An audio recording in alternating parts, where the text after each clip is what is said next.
Before I deal with the main point of the video, I do want to bring up yet again the constant quip that people sometimes have about generalizations. It seems that every time I get a new generation of Thinking-Ape subscribers who have not been with me for a long time, they protest my arguments and my ideas because I am generalizing. Have I generalized in the past? All the time. Did I generalize in my last video? Yes. What's the problem here? Well, their argument, as it goes, so often you hear, is that generalizations don't apply to everyone. No fucking shit, Sherlock. We all know that generalizations do not apply to everyone. This is not news. However, if you refrain from generalizing, you are left with absolutely nothing to say about anything or anyone. That is to say, if you want to describe a phenomenon, a behavioral phenomenon that represents a general trend of an animal, a species, or a sex, you are left to say nothing because it's a generalization and it doesn't apply to everyone. So if you want to talk about squirrels and how they like harvesting acorns and climbing up trees, you might then cite, but I knew a squirrel that didn't do that. In fact, it spent most of its time on the ground, even though it was a classical North American gray squirrel. So don't talk about squirrels, you're generalizing, etc. The point here is simply to point out that we need to generalize in order to understand general trends in the behavior of animals, including the human animal. It's simply not possible to qualify every statement you make with generally speaking, and in most cases, and even in those cases, when I do say that, people ignore it and say I'm generalizing anyway. So, if you want to talk about anything, you have to generalize. If you want to talk about anything human or animal related, you have to generalize. And of course, there will be exceptions. If we talk about men and women, then we know, well, if we have a brain at least, that not every statement made applies to each and every woman or man. Things exist on a distribution curve. So, for example, it is true that tall people earn more money than short people on average. But then comes some genius out of the crowd and says, but I know a short person that earned more money than a tall person. Knockdown argument of the century. Correct? No, because things exist on a distribution curve. What applies to the general populace or the general sum total of the people we're talking about doesn't necessarily apply to each individual, and that's implicit in the nature of generalization. So, get with the program or leave. If you don't want to talk about anything for the rest of your life because you're afraid of generalizing, and in particular, if you don't want to talk about anything related to human beings or animals, just, stay silent, don't do anything, don't say anything, and leave it at that. Don't talk about men, don't talk about women, because you're generalizing. Of course, this is not an argument, and I fear that this will not be the last time I have addressed this, but there you go. I apologize to my old-time subscribers. We've heard this bullshit often enough. Yes, generalizations don't apply to everyone. Everyone with a brain knows this. They describe general trends in behavior and characteristics. Okay, moving on, and happily moving on. Now, in light of my previous video on ejection theory, ejection button theory, if you will, or switch, I received a rather well-thought-out comment. It was not the conventional, but you're generalizing. And I'm going to read it out, and I'm going to address it in detail, because there's something to what he's saying, but I don't think it's well explained, and we need to go into greater depth on this. The gentleman writes, "Hey Stardust, I agree with a lot of things you say in your videos, but I want to challenge you on something here, mostly because I can't shake this sense that the reasoning here is generalized somewhere." Okay, a little bit of generalization there. For example, I know that the majority of people's prime intention and motivation is this transaction, sex, x material resources. It's practically written into their unconscious. Anyone can observe this in the superficiality of the dating world. However, do you think it's still possible for a person in their prime reason to connect with someone else on a personal level? Of course, I'm not excluding the possibility of someone doing both, human connection plus sex and her looks, human connection plus financial support, and not just one or the other, human connection plus nothing else. That would be absurd. But I wonder if one can still be motivated by the content of a relationship firsthand and then transaction. Because you talk about this transaction as if it is the one and only unconscious factor which overrules all other motivations. And this is where I feel the reason becomes generalized. Now hit me with your logic. Well, this is a good question if you want to consider it a question. And no doubt there are almost certainly other factors involved in forming relationships. However, Barbaros and I have talked about the bottom line. The bottom line in the male-human relationship, male-female human relationship, is this transaction of sex for resources. But we can spend time now talking about other factors. We can talk about deeper connection. Now, to do this, to facilitate this discussion, I'm going to tell you a personal story from my own life that's going to illustrate this point exceptionally well, I think. Many moons ago, when I lived and worked in South Korea, I met a girl that I was working with at the time, and we hit it off almost instantly. She was attracted to me, I was attracted to her. She was highly intelligent. We had excellent conversations about history, civilization, biology, medicine. She also had a morbid fascination with diseases I never understood, but there you have it. And the sex was quite good as well, so it just kind of worked for the most part. And we had what one might call a relationship, or shit, depending on how you want to term it. And I thought we had this excellent connection, and I think we did. And to this day, I believe we had a very deep connection, and I believe she believed that as well. A little over a year later, I found out that she was, in fact, engaged the whole time, and that her fiancé was abroad. And all this time, I was unaware of this. Now, as time went by, and I found out about this, we talked about it, and despite her loving me, despite all these deep connections we had, and I think we did have a rather profound connection. We got along really well. We had some similar interests, in particular similar intellectual interests, and the sex was really good. She told me one day when we discussed this issue that she was just not at a point in time in her life where she could worry about the future. She didn't want to be in a position to worry about the future. At the time, she was 29, I was 30, and this illustrates very well the point I'm going to make after I tell this story. Now, this guy, this other guy, the fiancé, was essentially a boring Midwestern farmhand of low intellect and minimal mental capacity. However, he had seemingly dreamt of becoming a provider workhorse and inseminating some woman with his semen so he could procreate. That is to say, he was dreaming the dream. And he was reliable, and he worked hard. Of course, she and he had very little in common, intellectually or otherwise, and my impression, of course, was that the sex between her and me, at least at the time, was a lot better. But despite a deep connection, despite caring about each other, she made the pragmatic decision to eject me and go for the provider workhorse. And funnily enough, years later, the contact continued. This contact went on even after she decided to leave me for the provider workhorse with whom she had been engaged the whole time, over email. And she still proclaimed her love for me and blah, blah, blah. And this is illustrative of the fact that we did have a deep connection and that we got along, at least on some level, really well, and that there was some area of conflict, or some, I wouldn't say it's a conflict, but there was a bit of conflict, at least, in her decision-making to ultimately choose the provider workhorse over me. Now, it became clear to her over time that I was an unruly sort. That's to say, I always did what I wanted to do, and while I've never been an asshole or a bad boy, I just always done what I wanted to do. She wanted to hang out, I wanted to play games, and I told her we'll hang out another time. She asked me to join her gym. I said I'm content with my gym, and so I stuck with my gym. She wanted to do this. Oftentimes I said I didn't, and I just do my own thing. So she realized that an itinerant bum who did what he wanted, who had no desire to become a father and certainly no desire to become a husband, probably, despite this very deep connection that we shared and the strong attraction and the very good sex, probably wouldn't make the best long-term partner. So she did what virtually any other woman would do.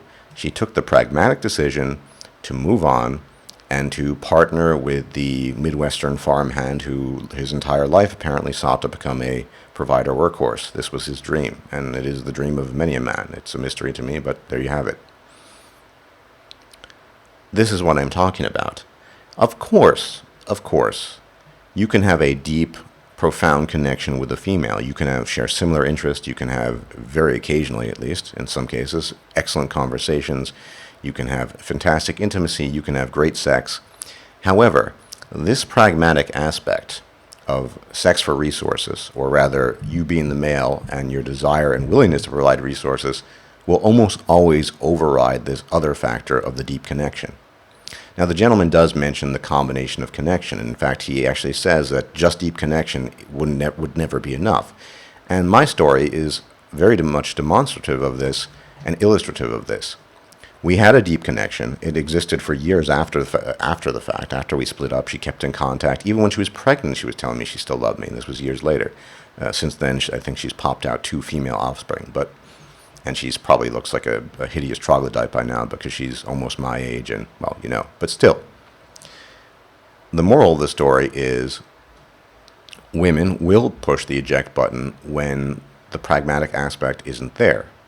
Now, of course, you could argue further and say, well, what if you had acquiesced to her? What if you hadn't been the unruly, itinerant bum that you are and gotten married and shacked up with her? We all know what happens then. The stories, anecdotal as they are countless, of the girl who used to like playing Xbox or FIFA or whatever, and all of a sudden it just stops. You get married, the sex stops. She has a kid. She's not interested in you anymore. All you are is a tool to her to fulfill her needs and the needs of raising her offspring. So I would suggest that even that route would have been a very, very bad one, certainly for me. This is what I mean by the bottom line. The bottom line in the male-female human relationship will always come down to that. Now, there is a probationary period, if you will. I would call this the early mid-20s.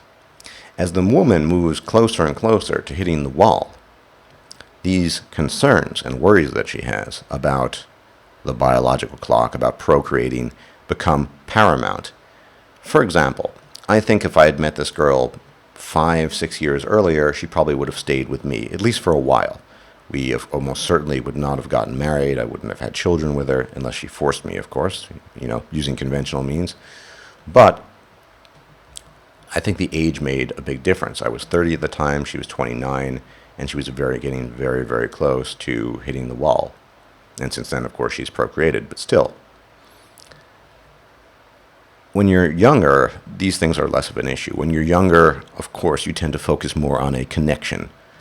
Sometimes the connection is just sexual, but in this case, she and I had a similar connection in terms of our intellectual interests, certainly the physical aspects, and generally a view of the world was quite similar. But she told me, matter-of-factly, that she was just not at a point in time when she could worry about her future. She took the pragmatic decision. And, retrospectively, I don't really have a problem with that. She did what the human female does, despite her feelings. And I think, as I said, she did have feelings for me. They were legitimate, and they were ongoing for years after the fact. Eventually it dissipated, because as we know, nothing human survives the ravages of time. But I wanted to tell this story because it's so illustrative and so descriptive of what I've been talking about, this bottom line. Yes, of course, in the most superficial of circumstances, such as the sugar babies, sugar daddies, it's all about the money. There's no connection, but you cannot simply just have a connection. And if you're unwilling to comply with a female's wishes and settle down and become a provider workhorse and basically obey her and become her servant, the likelihood that you're going to have a functional relationship that is beyond, say, the mid-20s and into the 30s becomes ever, ever, ever smaller. So what am I trying to get at here? I'm trying to get at the fact that, yes, you can have deep connections with women. You can share common interests. You can occasionally, through miracles, have interesting conversations with them, and you can have amazing sex with them. But if you are not going to comply when the biological clock starts ticking, if you're not going to comply when the wall issue arises, you will encounter problems, and I'm almost certain she's going to push the ejection button on you. Frankly speaking, men such as myself are of no interest to women. At the time I had money, now I don't, but even, let's say I did have money now. What woman, and I'm rapidly approaching 40, let's say I were to meet some early 30-something, late 20-something. This is a woman who is exactly that stage. I tell her what I do, I tell her the things I enjoy, that would be a turn-off, and then I also tell her I have no interest in being married and almost no interest in having children. This is simply not appealing. We could have the most amazing connection, We could share dozens of common interests. We could have amazing sex and all of these things. But at the end of the day, that pragmatic aspect of things would override and overrule the other aspects, the connection. I mean, I look at the connection I used to have with this woman years ago, and who knows how she gets along with her husband. The husband doesn't even know that we essentially had an affair. He'll probably die without that knowledge, whatever. The guy and this woman had very, very little in common. The only thing they had in common is that they both wanted to procreate, essentially. And he was convenient and he was obedient and, the kind of guy who reacts to, oh, please take out the trash, honey, do this, do that. And he just nods his head and wags his tail, or in this case, perhaps his tongue. She was willing to make that kind of decision in order to accommodate her biological reproductive needs. And so, in the long run, because women face different reproductive pressures and a much smaller window of opportunity, this is why we have this. This is why we have this. You got to put a ring on the finger. You got to pay the bills. You got to do this. I mean, I'm not going to say it's impossible, but it's almost certain that very few women in their late 20s or early 30s would be cool with just hanging out, having a good time, having sex, having conversations, eating, playing video games, or whatever. Because almost universally, and of course there will be exceptions, and generally speaking, blah, blah, blah, women feel that pressure to reproduce. And in order to reproduce, they need to find a mate who is willing to provide resources. I'm certainly not. I live for myself. I don't live for other people. I'm not going to live for a woman, and I never have. Not in that sense.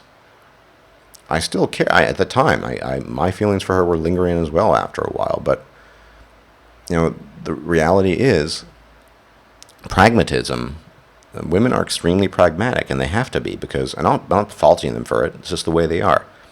They have to reproduce, and they have to have that man who's willing to partner with them and provide resources and give those resources to her and her offspring, after which he becomes a mere utility, and, well, we know the rest.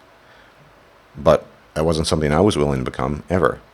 And she realized that, I think, and probably months into the relationship she realized that and had already made the decision, at least in the back of her mind, unbeknownst to me.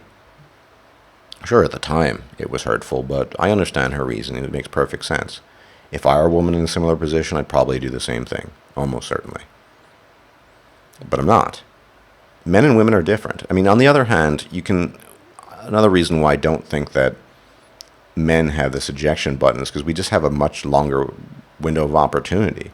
I mean, if I really wanted to, and I don't, I could work my ass off, make money, and then, at 50-something, procreate, so I can have some genetic legacy, then this thing that everyone's obsessed about, genetic legacy. Pretty meaningless in a 13.7 billion-year-old universe, but could do that.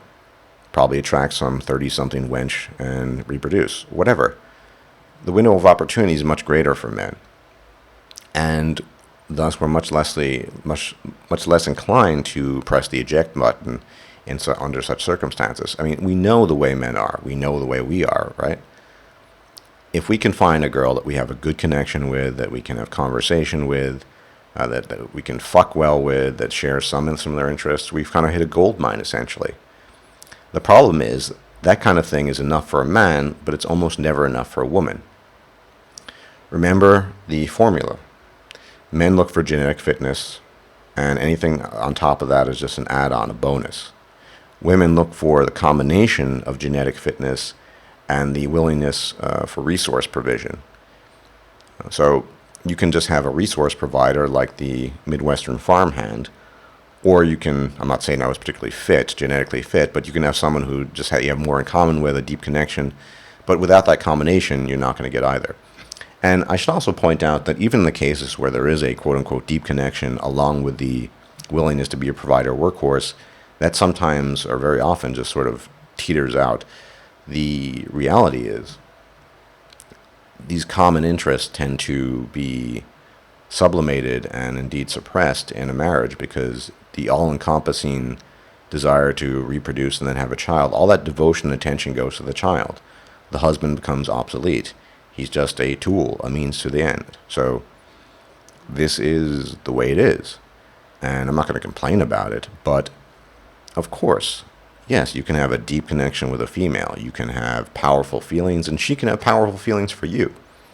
But if you're not willing to fulfill that role as a resource provider, that is the pragmatic aspect, it doesn't matter how powerful her feelings are, and it doesn't matter how powerful her desire for you is, because she has to make a pragmatic decision. At the very latest, probably sometime in her mid-30s, because she's going to hit the wall, biological clock, blah, blah, blah, blah.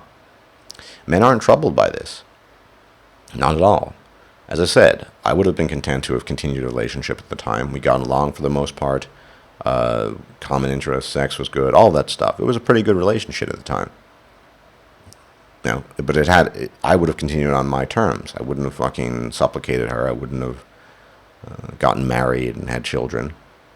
But she just wasn't at a point in time to worry about her future. At the very best, I could have been a sperm donor and the guy could have been cuckolded. Who knows? But that didn't happen, thankfully. So the lesson to be learned here is, yes, there is a bottom line in relationships between men and women, and that bottom line eventually, certainly by the late 20s and absolutely certainly past 30, is going to be that pragmatic issue.